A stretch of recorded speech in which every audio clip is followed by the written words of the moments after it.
O termo polarização política descreve dois polos opostos em que cada um tem sua interpretação sobre opiniões, valores, temas sociais, culturais, econômicos, etc. Quando a polarização se torna radical, pode surgir desconfiança, desprezo e uma sensação de inimizade entre os lados opostos, como se fosse impossível uma conciliação entre os dois. Este termo ficou popular no Brasil nos últimos anos e vem sendo usado para analisar por que uma boa parte dos brasileiros está decidido a apoiar a política de direita e outra parte a política de esquerda, independente do candidato, projetos e contextos. Você é uma dessas pessoas? É mais do centro político ou não se identifica com nenhum destes termos? Quer entender como a polarização política influencia a sociedade e pode te influenciar? Então acompanhe a minha análise e a partir da psicologia social e com elementos da sociologia e a filosofia. A psicologia social tenta entender uma pergunta muito importante. Até que ponto nossas opiniões realmente são só nossas? Porque por mais que a gente goste de pensar em si mesmo como alguém totalmente independente, a verdade é que os grupos ao nosso redor influenciam profundamente a forma como pensamos, sentimos e agimos. Um dos principais nomes dessa área foi Kurt Lewin, considerado um dos fundadores da psicologia social moderna. Para Lewin, um grupo não é apenas várias pessoas juntas. Quando indivíduos passam a se ao compartilhar objetivos, emoções e um sentimento de pertencimento, surge algo novo, uma identidade coletiva. Ou seja, o grupo começa a funcionar quase como um organismo próprio, com suas regras, seus valores e sua maneira de enxergar o mundo. E o mais interessante é que para Lewin, o que mantém um grupo unido não é apenas o fato das pessoas serem parecidas, mas principalmente o sentimento de interdependência. A sensação de que o destino de um afeta o destino de outro. Isso ajuda a entender por que grupos políticos, religiosos, culturais ou ideológicos conseguem gerar vínculos tão fortes entre pessoas que muitas vezes nem se conhecem pessoalmente. Lewin também desenvolveu um conceito chamado espaço vital. Segundo ele, nosso comportamento não surge do nada, nem apenas de personalidade individual. Ele é um resultado da relação entre quem somos e o ambiente em que estamos inseridos. Em outras palavras, ninguém pensa sozinho. Nossas opiniões, medos, valores e atitudes são constantemente influenciados pelos grupos dos quais fazemos parte. E talvez aí esteja o ponto mais importante para entender a polarização política. Porque uma pessoa não participa de um grupo apenas por ideias racionais. Existe também uma necessidade psicológica de pertencimento, aceitação e reconhecimento. Ser aceito dentro de um grupo traz segurança emocional. Sentimos que fazemos parte de algo maior, que temos aliados, pessoas que enxergam o mundo de forma parecida com a nossa. Família, amigos, trabalho, religião, internet, posicionamento político, tudo isso influencia nossa identidade. Mas dependendo do momento da vida, alguns grupos se tornam mais importantes que outros. E em períodos de crise social, econômica ou política, as pessoas tendem a buscar grupos que ofereçam mais segurança, identidade e sentido. É nesse cenário que começa a surgir divisões mais fortes entre nós e eles. Dentro da psicologia social, existe um conceito chamado etnocentrismo. Esse termo descreve a tendência humana de enxergar o próprio grupo, cultura ou visão de mundo como superior ou mais correta que as outras. Em certo nível, isso sempre existiu na humanidade, ao longo da evolução. O sentimento de união dentro do grupo ajudou a sociedade a sobreviver. O problema começa quando essa identificação se transforma em desprezo, hostilidade ou desumanização. de quem pensa diferente. Isso se conecta diretamente com a chamada teoria da identidade social. Segundo essa teoria, parte da nossa autoestima vem dos grupos aos quais pertencemos. Por isso, muitas pessoas sentem necessidade de defender seu grupo político, ideológico ou cultural, quase como se estivessem defendendo a si mesmas. Quanto mais forte essa identificação, maior tende a ser a valorização do próprio grupo, e maior também pode ser a rejeição ao grupo oposto. A partir desse ponto, a discussão política deixa de ser apenas um debate de ideias. Ela passa a envolver emoções, identidade, pertencimento e até a forma como a pessoa enxerga a si mesma no mundo. Marx, na obra 18 Brumário de Luiz Bonaparte, faz uma crítica que certos acontecimentos políticos parecem voltar a acontecer, como um déjà vu, em um período diferente, com outras pessoas, mas o mesmo contexto, enunciando a famosa tese de que a história se repete, inicialmente como tragédia e depois como farsa. A tragédia de uma crise econômica, social e política, da desilusão dos atuais governantes não atingirem as expectativas divulgadas por eles para a população, levando a uma farsa de projetos fracassados, abrindo espaço para novos nomes com novas ideias e projetos que dão esperança à população que esta nova gestão vai atingir as expectativas criadas. Assim por diante.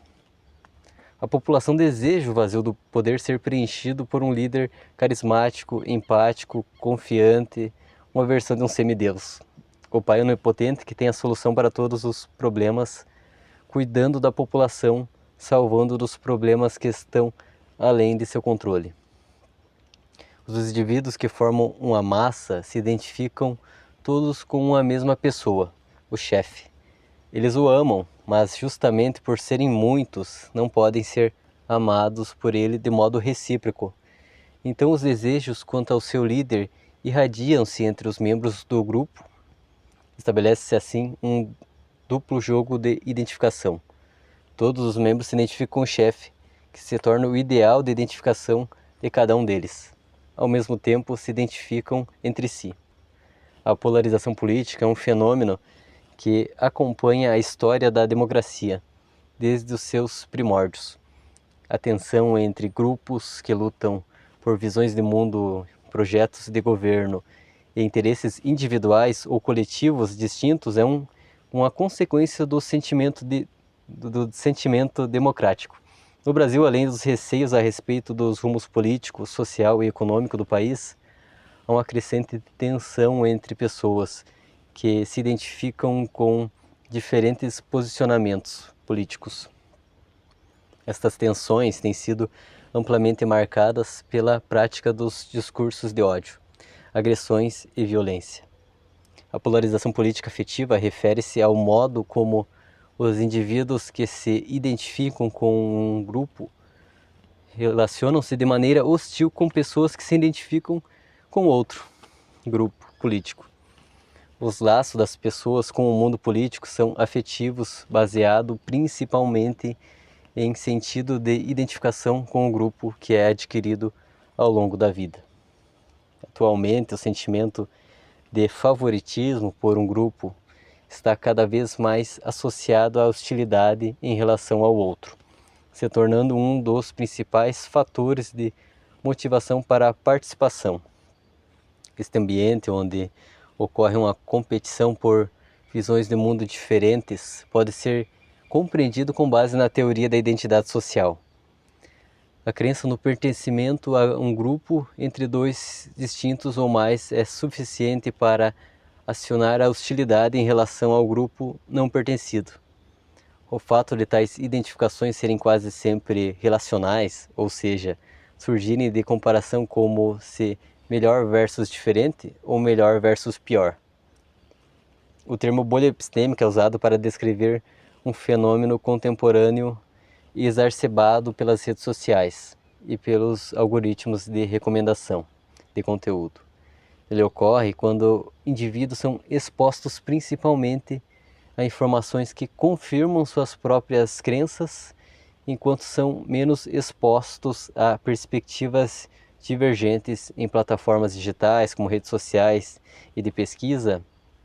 Algoritmos frequentemente personalizam conteúdo com base no histórico de navegação do usuário, criando assim uma bolha, onde opiniões são reforçadas repetidamente sobre o que atrai a atenção do usuário, mantendo ele mais tempo consumindo o conteúdo e contribuindo para a polarização quando a matéria tem viés político e limitando a diversidade cognitiva do usuário sobre o tema, acreditando que todo mundo pensa como ele.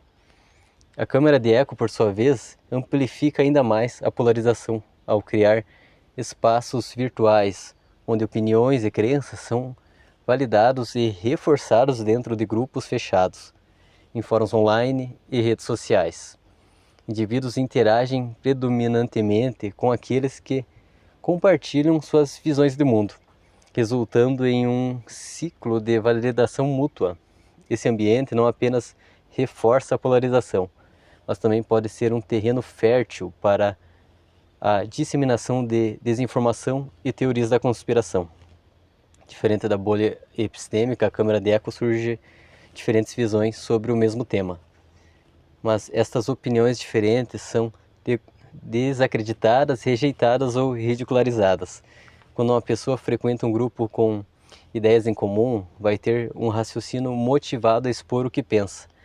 Quando ela expor sua opinião e seus comentários serem bem recebidos pelas pessoas à sua volta, terá um viés de confirmação que deixa o sujeito mais confiante e o grupo unido por não haver conflitos de opiniões, influenciando uma identificação mútua e afeição entre o grupo, que reduz o significado das coisas para moldar a narrativa a seu favor. Nesta polarização, quando atinge níveis extremos ao fazer elogios a um governo de direita, você é bolsonarista. Mas se na semana seguinte você critica este mesmo governo de direita, te chamam de lulista, fazendo uma rotulação ao sujeito que, como qualquer um, tem o direito de expor sua opinião crítica sobre o governo que administra a distribuição de seu pagamento de seus impostos. Um elemento que pesa na decisão do eleitor é votar em um candidato que tem chances de ganhar.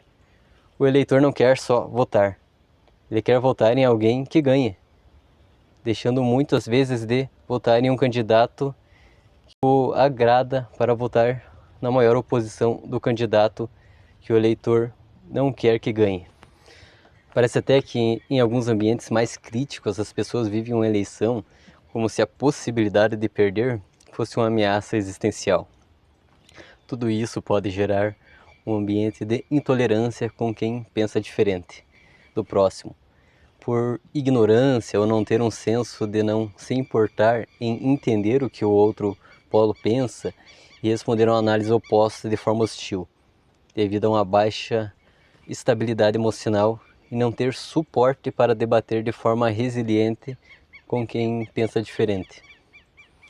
Em um contexto tão polarizado como o atual no Brasil, compreender esses fenômenos psicológicos é crucial para promover um diálogo mais construtivo e uma sociedade mais coesa.